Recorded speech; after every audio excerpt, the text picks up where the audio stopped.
Good morning. Welcome to the Elizabeth City Police Department. I'll be issuing you a statement before we talk about the recent shooting that we had here in Elizabeth City. And if any questions at the end, I'll be available to answer any questions. If it's some questions that I can't answer due to the investigation, we will discuss that at a later time. So the Elizabeth City Police Department is steadfast in its determination and commitment to actively reduce violent crime within our community. Concurrently, we are dedicated to fostering environments that help provide meaningful opportunity for our residents. Our profound sympathy and unwavering support are extended to the families and victims and to all who are experiencing pain and loss in our community. We understand the deep impact that these events have, and we want to assure everyone that we are working diligently to create a safer and more supportive Elizabeth City.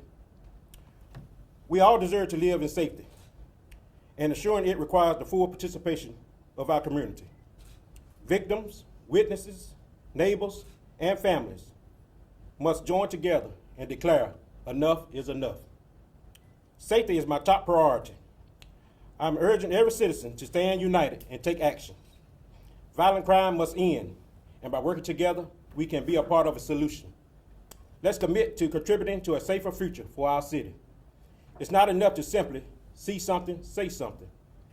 We need your commitment through the entire process, from reporting to the investigation process, through the judicial proceedings, and through the convictions. Each step matters. As always, if you have any information that you believe that is important to us, please contact the Elizabeth City Police Department at 252-335-4321, the crime line 252-335-5555, or our Fuses text or tip at 252-390-8477. All tips are 100% anonymous and strictly confidential. So on Sunday, July the 27th at approximately 10:04 p.m., Officer with the Elizabeth City Police Department responded to the area of 500 block of Lane Street in reference to shots fired. Upon arrival, officer located several people with gunshot wounds. Officers rendered aid to the victims until EMS arrived and secured the crime scene. Officer discovered several shell casings at the scene. 3 individuals were located with gunshot wounds. Xavier Garland, 21 of the 400 block of Lane Street, was deceased at the scene. Darnell Daquan Jones, 21 of the 900 block of Shillitown Road, was transported to Norfolk Central Hospital with non-life-threatening injuries. Kayshawn Stokely, 19 years of age, was at last known address at 300 block of Cypress Street in Elizabeth City, was transported to Norfolk Central Hospital with life-threatening injuries. This remains an active and ongoing investigation. The Elizabeth City Police Department urges anyone with additional information about this incident to please come forward by contacting the Elizabeth City Police Department at the number stated before, 252-335-4321, the crime line, 252-335-5555, or our Fuses tipper line, 252-390-8477. All tips were provided anonymous and would be treated with the utmost confidentiality. Any questions? We've had 3 gun-related incidents in roughly 2 weeks in Elizabeth City. What can you say about the steps you're taking to fight this uptick in gun-related violence? So what I can tell you is the 3 cases that you referenced to is ongoing investigation, and we at the process of we had a shooting at the Dairy Queen parking lot on Air House Street. Is considered as one of them. We're in the process of maybe getting some warrants within the next day or 2. Again, what I talked about earlier, we need full cooperation from victim, witness, and the community to get a full prosecution. As far as suspects go for this particular shooting?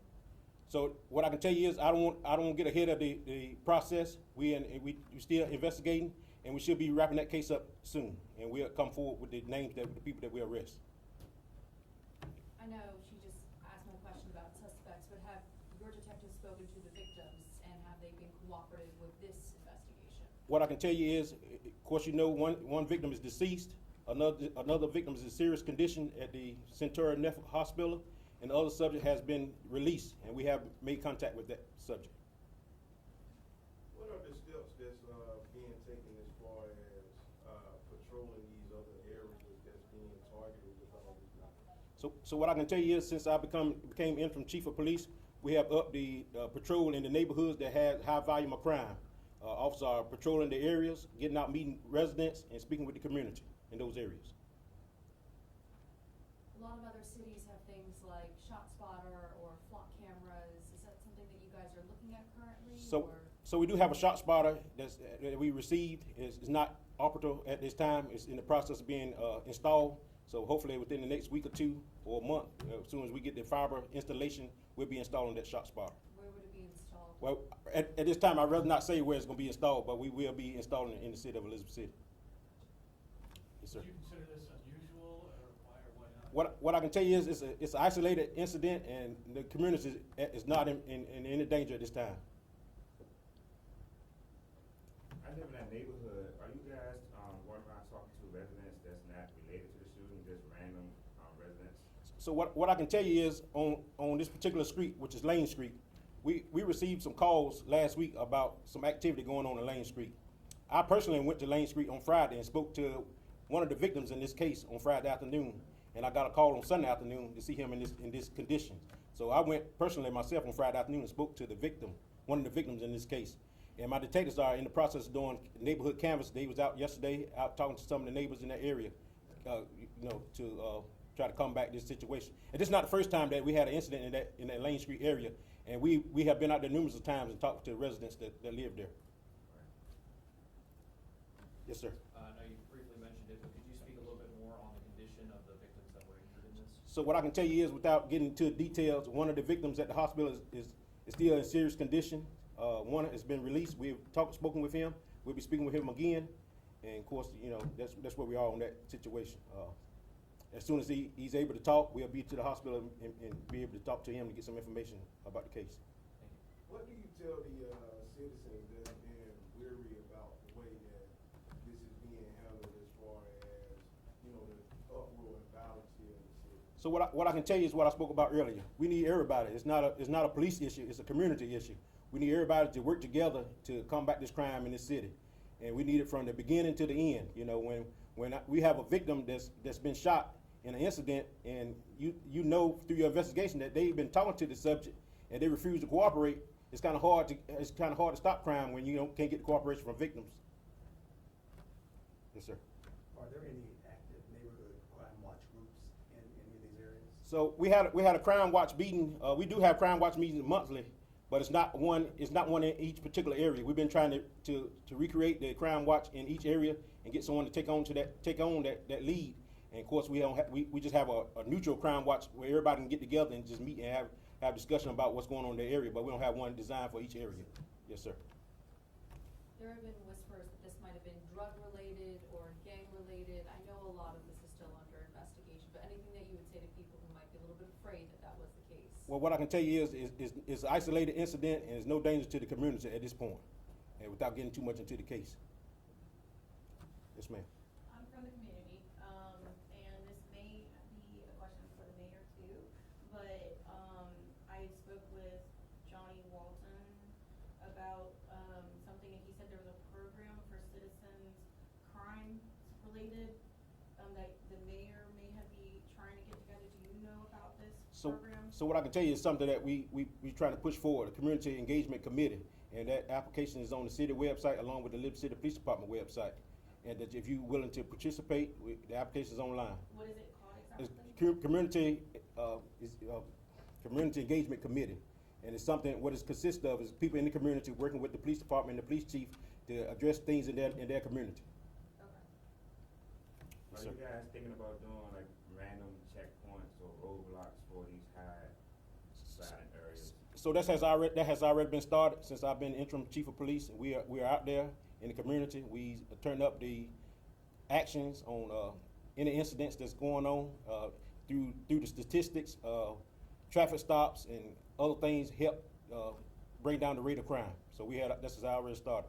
Because I'm in walking distance of that area. I live on Church and Culpeper, and the incident happened on Culpeper and Lane, and I actually have a property on Person Lane as well, so I'm on both sides of Main Street. And I went the very next day and talked to several children. I coach in the community, and my friends hang on that same block as that community. I'm friends, they made them friends with a lot of people here in the city. And The next day when I went there, it was a house, maybe 8, 10 kids on the porch. The very next day after a shooting, and it was very alarming to see that. The very next day, 10 kids still hanging out. And I asked a couple of them, did they talk to any police officers that came by, or did any police officers try to speak to them? They said no, but like you said, you had been out there, so it could have been just different time frames. But also, I rode my bike, I walked my dog. I was very, very busy the next day on purpose, just to see what type of police action I was going to see. You know, like was I going to get pulled over?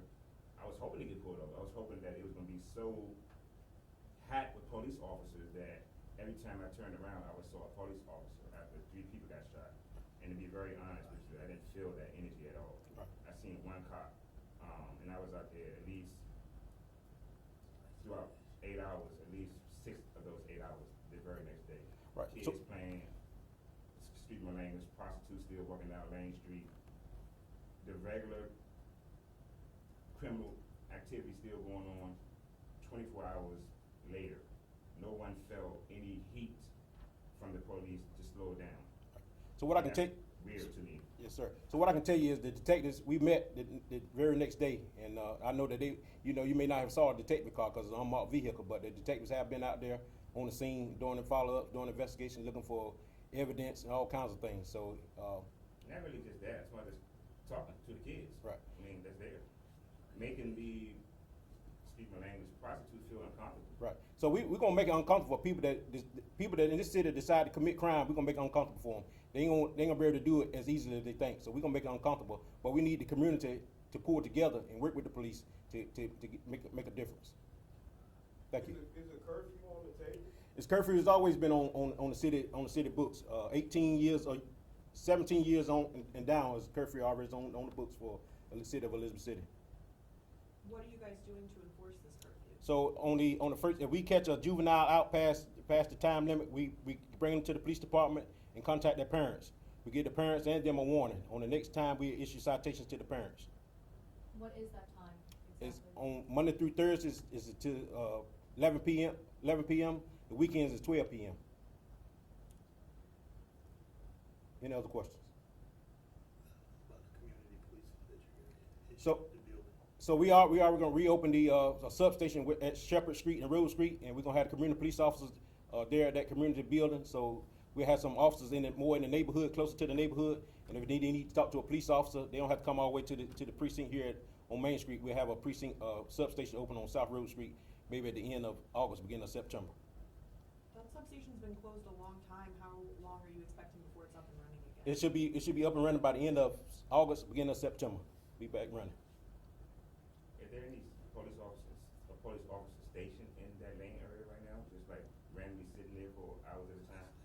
I know you guys are probably short-staffed. probably Yeah, can't well, do I don't something like have an that. officer there, but we have an officer assigned to sectors in area of the city, and that's part of, and whoever the assigned officer in that area will be patrolling in and out of that sector.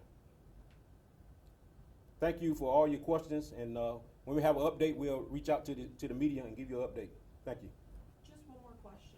I understand that it's still an ongoing investigation, but in regards to the other shooting with the officer that's been placed on paid leave, do you have any idea how long before the officer's name will be released? What I can tell you is I'm gonna refer that question to the State Bureau of Investigation. Okay, and do you have any update on the state of the man that was put in the hospital, the suspect? State Bureau of Investigation will be All right. the person you need to contact. Thank you very much. Thank you. Thank you.